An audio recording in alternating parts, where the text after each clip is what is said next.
Both of these players very strong, and I've got a good feeling we're going to have a strong set ahead of us because even though Kofi has a lot of characters behind him, and I know he's going to be picking into that plethora of characters, Will is very well versed as fighting a lot of types of characters with Donkey Kong, so he's going to be able to adapt on the fly. Starting things off for Pokemon Stadium 2, Kofi's going to be leading off with his Dark Pit. Dark Pit, we've seen a lot out of him. As of late, past couple of weeks, Kofi's been loving practicing Pit and Dark Pit, and to be honest with you, I don't know what it is about him. I think it's just the fact that he has a lot of strong aerial play, a combo game fairly similar to how Kofi handles his signature Falco, and a lot of opportunity to go for edge guards. Ledge trapping and edge guarding really strong aspects of Kofi's play, and sort of undersold in the current metagame of Ultimate. So, very excited to see how well he's able to flesh out these aspects of the character's metagame. And then as far as Will is concerned, a lot of his modern DK play has been just sort of like the crunchier aspects of the character, figuring out percentage windows for killing with throws, figuring out a lot more quirky combos than what you're more akin to seeing from the likes of Tweak or people who use DK as more of a function than as just the character himself. One thing that we've been seeing a lot of from Will today that I'm surprised I haven't seen from a lot of DKs is his use of down special grounded. Normally we see it in the air because it'll auto-cancel and will lead into combos at a fairly generous percentage window. A solid there to clean up that stock. But also seeing it on the ground to cover tech situations, I find it to be a beautiful change of pace. And speaking of beautiful, a couple of clean shots from Kofi ties things up before any percentage is put back on. If there's one thing I got to give credit to him for while sticking with Dark Pit, is that his accuracy with the arrows has gotten significantly better. And while they may not be as flexible as Pits, the fact that they are more likely to kill works out so much better for Kofi, especially since he really wants to commit to that pressure. But he's going to have to go in a bit harder on Will if he wants to try and take game one. See, like, under normal circumstances, why would you think to use Ground Slam there? Doesn't net that much percentage, but the point is that your opponent's not able to restand and restart neutral. They're still stuck in the juggle state. And it covers such a good amount of space, too.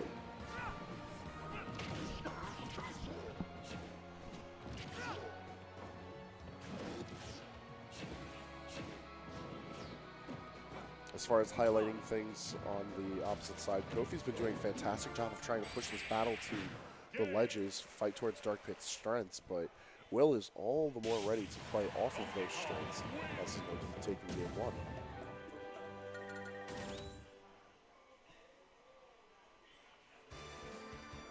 I'm always impressed with, actually both of these players have a very keen sense of how to space their moves, so they can go for riskier options.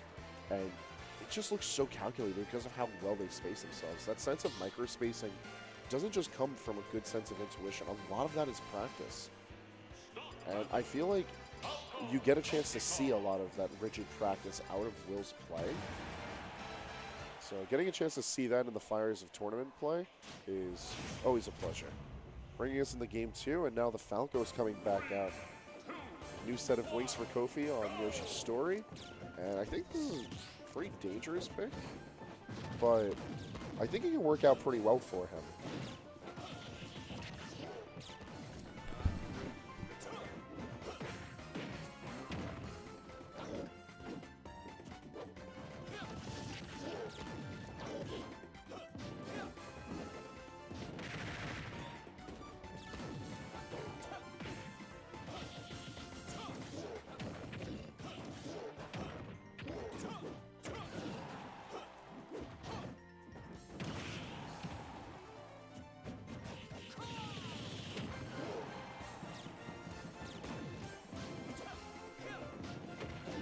Melee players, I swear.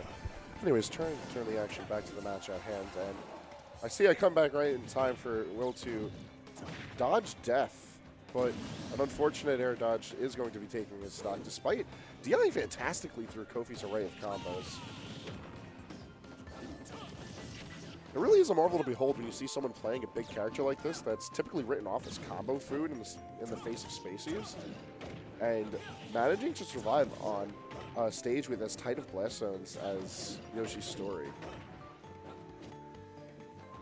While they might not be particularly small, the fact that the stage itself brings you so close into them does make the stage feel a lot more tight in. And for a character like Falco, who wants to take advantage of the space for the sake of zoning, or just to take you off the top and around,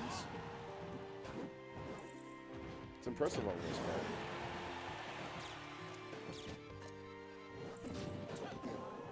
Kofi not able to secure this second stock, however. Doing a great job of keeping Will off the base platform.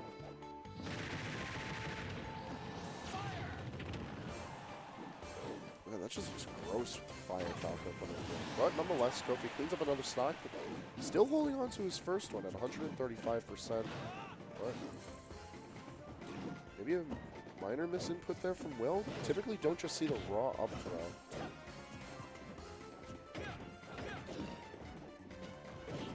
Pressure of the situation is starting to take its toll. Will just getting laddered up, but Kofi just forgetting how to play the game for a moment. It happens.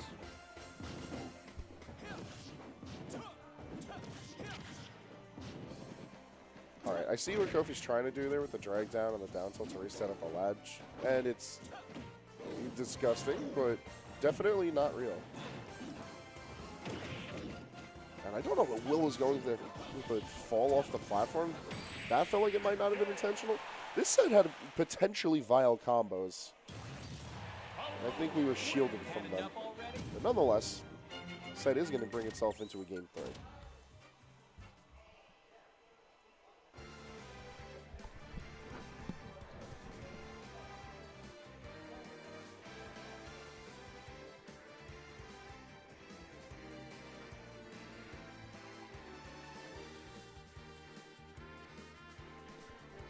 Alright, Kofi yelling over his bands to Will. See where game 3 is going to take us.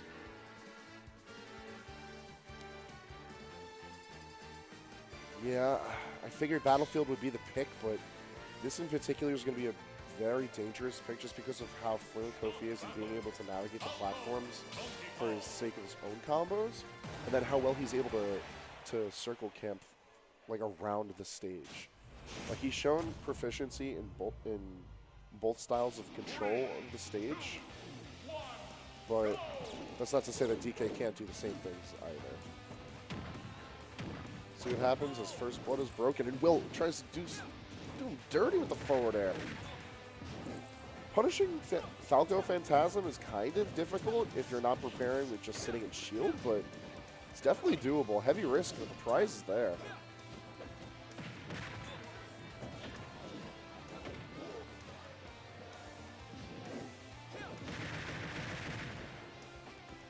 Alright, Kong Cyclone getting himself back on the stage. Little bits of damage here and there are going to make a lot of the difference, especially as Will just needs one solid confirm if he can get his feet on the ground, but he's getting very sparse moments to do so, especially as Kofi cements his path to winners finals.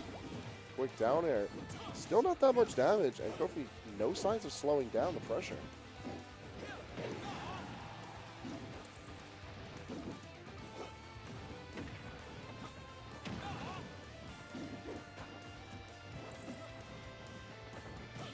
Will hunting for play at the ledge, but he's not going to be able to catch Kofi in time.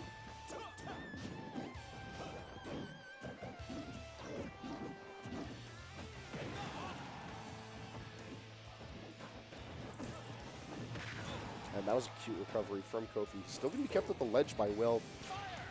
And Will not doing anything to punish the upwards recovery from Will. Alright, nonetheless, Will cleans it up. Not too much percentage on him, and now Will starting to play a bit more defensively. But keeping things extremely to the ledge is going to be a bit more difficult play. It's a lot less room for him to maneuver around, and there's only so many ledge options that he can exercise before Kofi closes in on him.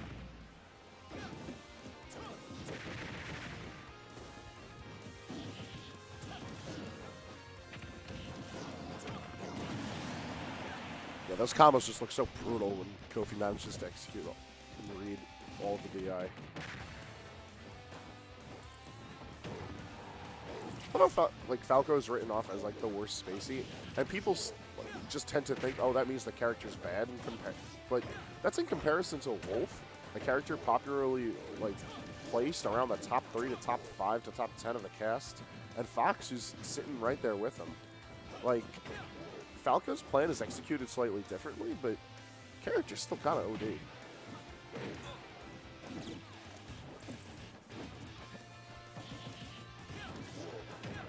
There's only so much that Will can do to mitigate the fact that he's playing a bigger body against Falco.